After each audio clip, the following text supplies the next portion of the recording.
Medok'tan Garcinia Gel 8'de sağlığı sunar. 8'e sağlık tüm hızıyla devam ediyor. Şimdiki konuğumuz kulak burun boğaz hastalıkları uzmanı operatör doktor Songül Dursun. Songül hocam hoş geldiniz. Hoş buldum. Songül hocam tekrar hoş geldiniz. Hoş Sizi bulduk. aramızda görmek çok güzel. Aynen benim için de aynı şekilde. Songül hocam hep böyle estetikten bahsederiz. En çok da burun estetiğinden bahsettik ama bugün de biraz kulaktan bahsedelim. Kulağın estetiği olur mu? Kulağın estetiği olur. Evet, dış kulak kepçesindeki şekil bozukluklarında, açılanma bozukluklarında oraya da estetik müdahale yapıyoruz. Otoplasti ya da kepçe kulak estetiği dediğimiz estetik müdahaleyi yapabiliyoruz hastalarımıza. Bunlar kalıcı estetikler değil mi hocam? Şöyle, Ben çok duyuyorum, sonradan açıldı, eskiye döndü. kullanılan teknik, kullanılan dikiş materyalleri bunlar önemli. Hastaya göre aslında tekniği belirlemek gerekiyor. Hastanın açılanma bozukluğu mu var, doğuştan kıvrım eksikliği mi var? Bunlara göre farklı teknikler uygulanıyor. Aslında doğru teknik uygulandığı zaman da çok büyük açılmalar ya da çok büyük şekilde bozukluklar meydana gelmiyor. Evet, çok iyi. Peki hocam kepçe kulak ameliyatı nasıl bir ameliyattır? Kepçe kulak ameliyatını biz çocukluk çağından itibaren yapabiliyoruz. Kulağın arkasından cilt çıkarılarak yapılan, kıkırdak çıkarılarak yapılan teknikler de var.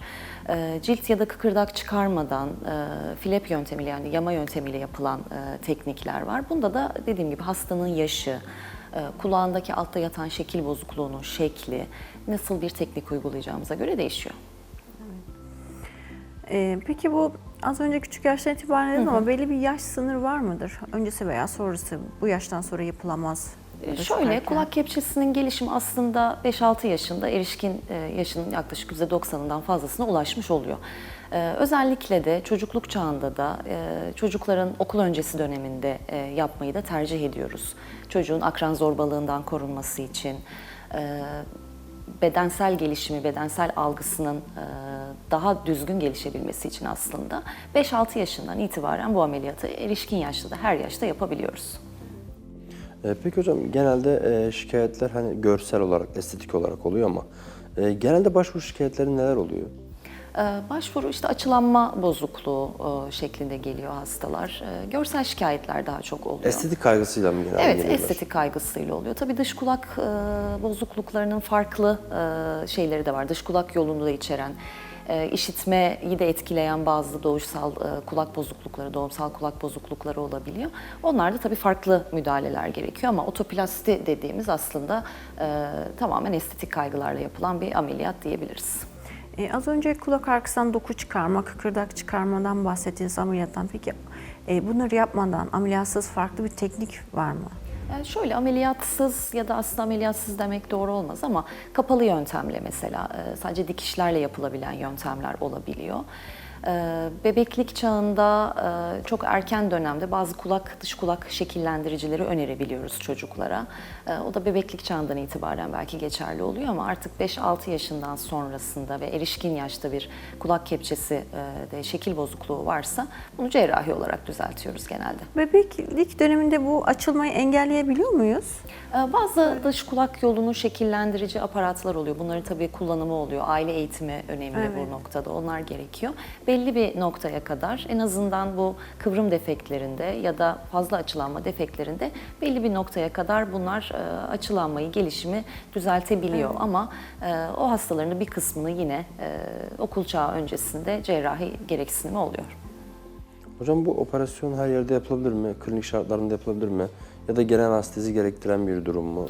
Çocuk hastalarda genel anesteziyi tercih ediyoruz.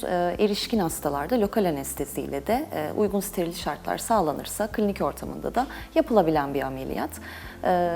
Erişkin hastada da hastanın talebine göre ya da uyumuna göre de yine genel anestezi tercih edilebiliyor ama yani çocukluk çağında genel anesteziyle, erişkin çağda genel ya da lokal anesteziyle diyebiliriz. Ortalama kaç dakika sürüyor hocam işlem? Her kulak için yaklaşık yarım saat kadar süren bir işlem. Toplam 45 dakika, 1 saat gibi bir işlem diyebiliriz. Görüntü hemen kavuşabiliyor yani. İşlem sonrasında bandaj oluyor hastaların kulağında. Tabii ki ilk birkaç gün cerrahi sahada şişlik, ödem olabilir. Bunun önlenmesi için çok basit pansumanlar uyguluyoruz ve bir bant takıyor hastalar. Birkaç gün sonrasında ödem inince aslında görüntüye kavuşmuş oluyoruz. Sonrasında da yaklaşık 2 hafta süreyle saç bandı, sporcu bandı gibi bantları takmasını öneriyoruz hastaların. Sonrasındaki 2 haftada sadece gece takmaları yeterli oluyor. Yani hastalar ameliyattan sonra 2 hafta sonra günlük hayatlarına yeni şekillenmiş kulaklarıyla dönebiliyorlar açık bir şekilde. Ameliyattan sonra işitmede herhangi bir değişiklik olabiliyor mu? İşitme ile ilgili herhangi bir değişiklik olmaz. Çünkü Kaygılanmalarına gerek hayır, yok gerek aslında. yok. Aynen. Peki hocam bunun ameliyat sonrasında nelere dikkat etmek gerekiyor? Ameliyat sonrasındaki en önemli şey aslında yara bakımı. Açık teknikle yapılan bir ameliyat olursa. Onda da zaten dediğim gibi çok basit bir şekilde hastanın kendisinin de uygulayabildiği, işte çocuklarda çocuğa bakım veren kişinin çok rahatlıkla uygulayabileceği bir pansumanı oluyor. Ve sonrasında da zaten tüm gün bandaj takılmış oluyor. Günlük hayatında hastanın yapamayacağı bir şey olmuyor aslında ameliyattan sonra. Rahat bir şekilde günlük hayatlarını sürdürebiliyorlar. Peki hocam, şimdi şeyden bahsettik, kepçe kulaktan ve onu anladığım kadarıyla yapıştırmadan böyle geriye. Peki eğer kepçe kulak, hani aynı zamanda da kulak kepçesi büyükse, onun görünümünde bir estetik yapılabiliyor mu? Küçültme şeklinde. Hani siz şu an hani geriye bir kapatmaktan bahsettiniz ama görünümünü değiştirebiliyor muyuz? Şöyle, şimdi kulağın farklı bölgeleri var. Kimi hastada iç kıvrımda eksiklik Evet. oluyor. Orayı yapıştırma demeyeyim de açılama, yeniden açılamayla başa yaklaştırıyoruz. Bir de ortada geniş bir kıkırdak var, işte konka dediğimiz bir kıkırdak. Genelde onun zaten genişliği, kulağın büyüklüğünü belirliyor. Oradan gerekli vakalarda kıkırdak çıkarılması yapabiliyoruz. Ya da kulak memesinde çok fazla büyüklük olduğu zaman da kulak memesi estetiği Bu dediğimiz. bahsettiğiniz kulak kepçesini aynı zamanda küçültüyor da değil mi? Evet, küçültüyor. Tamam. Yani bir miktar oradan kıkırdak çıkarınca hem büyüklüğü, genişliği azalmış oluyor ya da kulak memesi geniş olan hastalarda da kulak memesine de müdahale edebiliyoruz. Onun da estetiğini yapabiliyoruz. Yani bir miktar hacminde de küçülme olabiliyor hastanın kulağında. Çok görüyoruz ama hani siz uyguluyor musunuz bilmiyorum. Aslında biraz da bilgi almak için soruyorum. Bu ip askı yöntemleriyle de kulak kepçesi düzeltiliyor. Bununla ilgili bilginiz var mı? Genellikle geçici yöntemler diyebiliriz bunlara. Tabii sadece açılanma bozukluğu olan hastalarda fayda edebilir ama kıvrım eksikliği olan ya da Evet, geniş onlar kıkırdağı toparlamaz. olan hastalarda çok tatmin edici sonuçlar alınamaz. Peki hocam biz sizde operasyon gerçekleştirdik. Tekrardan eski haline dönme durumu var mı? Ya da hasta memnun kalmadı. 5 yıl sonra, 6 yıl sonra hocam ben bir operasyon daha düşünüyorum. İkincisi yapılabilir mi? İkincisi yapılabilir. Kullanılan dikiş materyaline karşı bazen hastalar reaksiyon geliştirebiliyor. Aslında en fazla revizyon ihtiyacını da orada görüyoruz. Böyle bir durum olduğu zaman da tabii ki bunun da her ameliyatta olduğu gibi düzeltme ameliyatları tekrar yapılabiliyor. Ya şimdi revizyondan bahsetsem hani az önce de şeyden bahsetmişsiniz 5-6 yaştan sonra hani aile evet isteyebilir çocuğun belki sosyal hayatı etkilenmesin diye ama çocuk büyüme döneminde kulakta büyüdüğü sürece muhakkak ki gerekiyor mu? Hani yoksa bir sorun çıkmaya da bilir mi? Hani küçük yaşta yapılan ameliyat sonrasında. Ona genellikle gerek kalmıyor. Dediğim gibi yani o yaşta zaten kulak Müdahale edilince erişkin yaşının çok büyük bir yüzdesine ulaştığından dolayı erişkin yaşta ikinci bir ameliyat gerekmiyor. Yani burundaki gibi bir Evet, durum hani evet, söz burunda konusu biraz- olmuyor. Evet.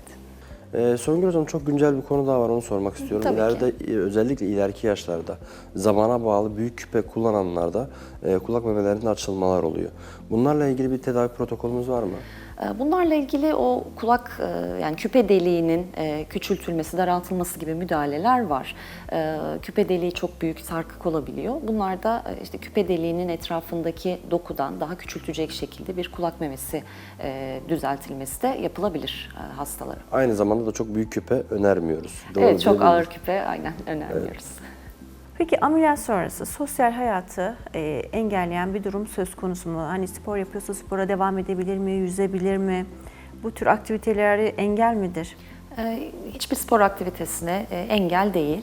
Sadece ilk birkaç gün sonra hani yara yerinin, pansumanın durumuna göre 4-5 gün sonra yara yeri durumuna göre hastalar yüzebilir, denize, havuza girebilir, istedikleri spor aktivitelerini de yapabiliyorlar.